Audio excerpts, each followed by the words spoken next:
అందరికీ నమస్కారం. నేను జాకిర్ హుసేన్. మెడికల్ కాలేజ్ ఇష్యూలో జగన్మోహన్ రెడ్డి గారు కోటి సంతకాల ఉద్యమంతో ఇప్పుడు గవర్నర్ అయితే కలవటం జరిగింది.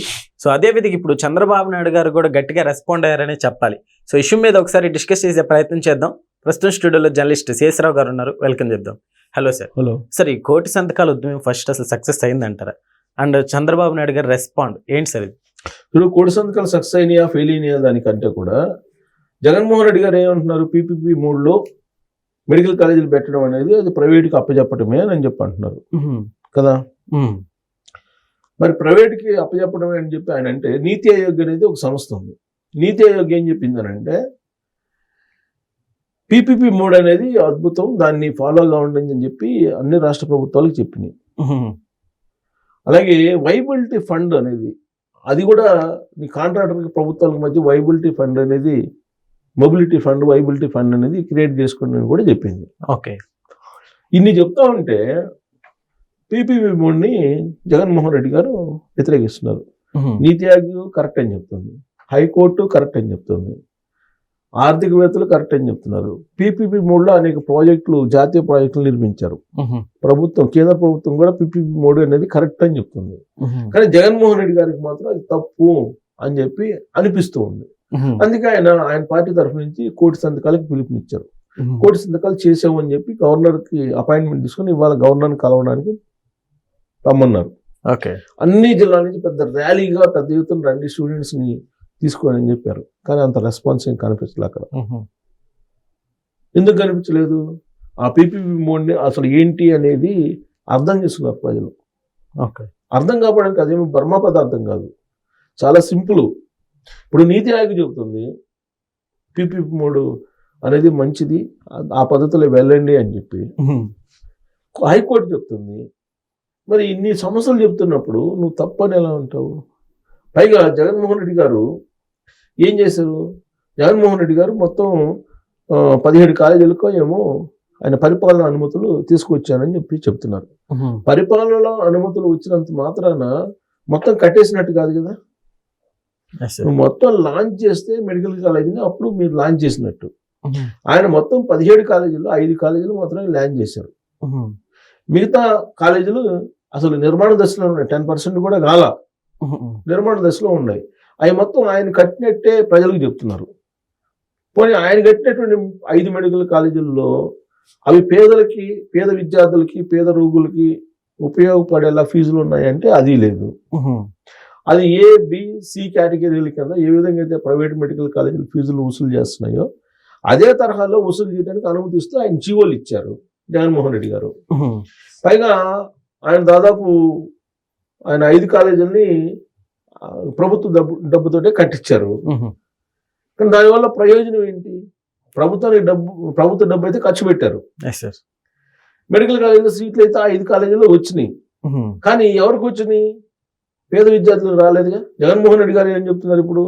పీపీపీ 3 కారణంగా ప్రైవేటు వ్యక్తులకి చంద్రబాబు నాయుడు గారు కాలేజీలు ఇచ్చేస్తున్నారు ధారాళంగా అని చెప్పి అంటున్నారు.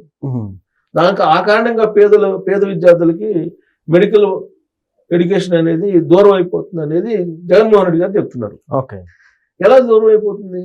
జగన్మోహన్ రెడ్డి గారు 5 కాలేజీలకి ఏదైతే ఫీజు ప్యాటర్న్ పెట్టారో కేటగిరీ చేసి, అదే తరహాలో ఈ పీపీపీ 3లో నిర్మితం అవుతున్నటువంటి కాలేజీల్లో కూడా ఫీజులు ఉంటాయి, కేటగిరీలు ఉంటాయి.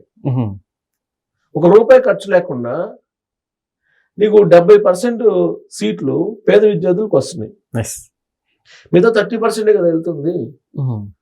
సో ఇప్పుడు జగన్మోహన్ రెడ్డి గారు ఆయన 5 కాలేజీలు కట్టేసి మొత్తం చెప్పాను అని చెప్పి చెప్పడం అనేది ఒక అబద్ధం అని చెప్పి తెలుగుదేశం పార్టీ చెప్తోంది. కలెక్టర్ల మీటింగ్లో ఇదే ప్రస్తావన చేశారు. ఎవరు? చంద్రబాబు నాయుడు గారు.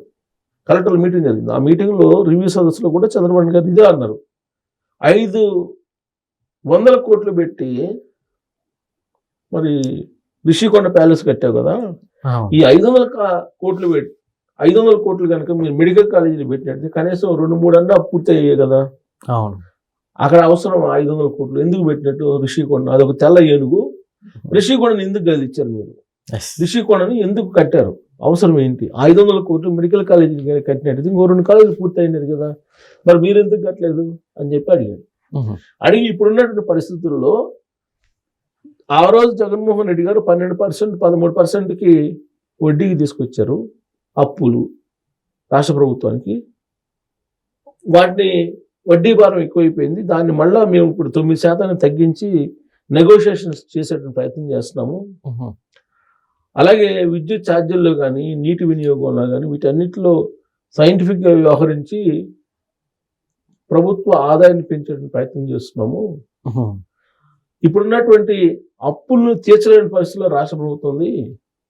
ఇలాంటి పరిస్థితుల్లో మెడికల్ కాలేజీని నిర్మించి వాటిని నిర్వహించాలంటే ప్రభుత్వానికి చాలా భారం అవుతుంది.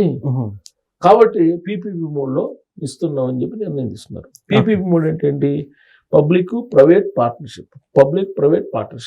PPP 3 peel, public private partnership. అంటే అది ప్రైవేట్ అవుతుందా? పీపీపీ మోడ్ అంటే ప్రైవేట్ అవుతుందా? పబ్లిక్ ప్రైవేట్ అంటే ప్రభుత్వము, పబ్లిక్ అంటే ప్రభుత్వం, ప్రైవేట్ భాగస్వామ్యంతో నిర్మిస్తున్నటువంటి కాలేజీలు అవి. ప్రభుత్వం ఆజమాయిషి పూర్తిగా ఉంటుంది. 20-25 సంవత్సరాలకి లీజుకి ఇచ్చారు వాళ్ళకి. ఆ తర్వాత ప్రభుత్వం హ్యాండిల్ చేసుకుంటుంది వాటిని. ఆ లోపుగా జగన్మోహన్ రెడ్డి గారు ఏం చెప్తారు? ఆ లోపుగా పేద రోగులకి వైద్య సేవలు అందవు, సూపర్ స్పెషాలిటీ హాస్పిటల్ నేను కడదాం అనుకున్నాను జిల్లాల్లో, అందుకే వాటన్నిటిని నేను పరిపాలన అనుమతులు తీసుకొచ్చుకున్నాను అనేది ఆయన చెప్తారు. ఓకే. పీపీపీ మోడ్లో మెడికల్ కాలేజీలు నిర్మించినందువల్ల పేద రోగులకి ఉచిత వైద్యం అందదని ఎవరు చెప్పారు? ఉచిత వైద్యం ఉంది. 100% పేద రోగులకి ఉచిత వైద్యాన్ని ఆ మెడికల్ కాలేజీల్లో అనుబంధంగా ఉన్నటువంటి ప్రభుత్వ ఆసుపత్రుల్లో ఇస్తారు అని చెప్పి చంద్రబాబు నాయుడు గారు చెప్తున్నారు. ఓకే. ఆల్రెడీ ఎన్టీఆర్ వైద్య సేవ ఉంది కదా, దాని పరిధిలో ఇప్పటికే 70% ఉచితంగానే పొందుతున్నారు. సో ఉచిత ఆరోగ్యం అనే, ఉచిత చికిత్స లేదంటే ఉచిత ప్రభుత్వ ఆసుపత్రుల్లో అందేటువంటి సేవలు అనేవి పీపీపీ మోడ్లో నిర్మించిన ప్రభుత్వ కాలేజీల్లో దానికి అనుబంధంగా ఉన్న ప్రభుత్వ హాస్పిటల్లో లభిస్తుంది. ప్లస్ రూపాయి ఖర్చు లేకుండా సీట్లు వస్తాయి. మరి దీంట్లో అభ్యంతరం ఏంటి అని అడుగుతున్నారు చంద్రబాబు నాయుడు గారు. ఇది ప్రజలకు కూడా అర్థమైంది. దాంతో కోటి సంతకాలు పెట్టడానికి ముందుకు రాల. ఫలితంగా ఏంటి? 2 సార్లు ఏమో ఇప్పటికి గవర్నర్ దగ్గర అపాయింట్మెంట్ తీసుకుని పోస్ట్పోన్ చేసుకున్నారు. సరే పోస్ట్పోన్ చేసుకున్న ఇవాళ గవర్నర్కి ఇవ్వడానికి వెళ్ళారు. అయ్యేమైనా ఒరిజినల్ అంటే ఫేక్ సంతకాలు పెట్టి ఇచ్చారు అని అక్కడ ఫోన్ నెంబర్లు ఇచ్చారు కొన్ని. ఆ ఫోన్ నెంబర్లు కనుక చెక్ చేస్తే అసలు వీటిలో ఫేక్ ఎన్ని ఒరిజినల్ అనేది తెలియ అవకాశం ఉంది. సార్ ఇప్పుడు గవర్నర్ గారిని కలిసిన తర్వాత అంటే ఎట్లా ఉంటుంది అనుకోవచ్చు రెస్పాన్స్? ఏముంటది గవర్నర్ని కలిసి మేము కోటి సంతకాలు చేసాము, పీపీపీ మోడ్ వ్యతిరేకం అని అంటారు. బట్ ఇదంతా ఎందుకు చేశారు అనుకోవచ్చు? రోడ్ షో కావచ్చు, ఇదంతా పొలిటికల్ మైలేజ్ అంతే అంటే పొలిటికల్ మైలేజ్ అంతే. Very very simple political mileage. ఇప్పుడు గవర్నర్ గారు కోటి సంతకాలు చేశారు, ఇంత ప్రభుత్వ వ్యతిరేకత ఉందని చెప్పేసి ఆయన ఎందుకు అనుకుంటారు? ఓవైపు హైకోర్టు చెప్పింది, ఇంకోవైపు నీతి ఆయోగ్ చెప్తుంది పీపీపీ మోడ్ అద్భుతం అని చెప్పి. రాజ్యాంగబద్ధ సంస్థలు కదా అవి. నీతి ఆయోగ్ రాజ్యాంగబద్ధ సంస్థ, అది కూడా హైకోర్టు రాజ్యాంగబద్ధ సంస్థ. రాజ్యాంగబద్ధ సంస్థల్లో ఉన్నటువంటి వ్యక్తి గవర్నరు. ఆయన ఎందుకు ఈ 2 సంస్థలు చెప్పింది తప్పు అని అనుకుంటారు? లేకపోతే ఈయన కోటి సంతకాలు కాదు 2 కోట్ల సంతకాలు తీసుకొచ్చి ఇచ్చినా కానీ ఇది వ్యతిరేకం అని చెప్పి ఆయన ఎందుకు అంటాడు? అనడు కదా. కాకపోతే పొలిటికల్ కంపల్షన్ కోసం ఏదో చేస్తుంటారు అన్నట్టుగా. సరే వస్తారన్న రాని తీసుకుంటాడు ఆ సంతకాలు, తీసుకొని ఆడ ఉంచుతారు.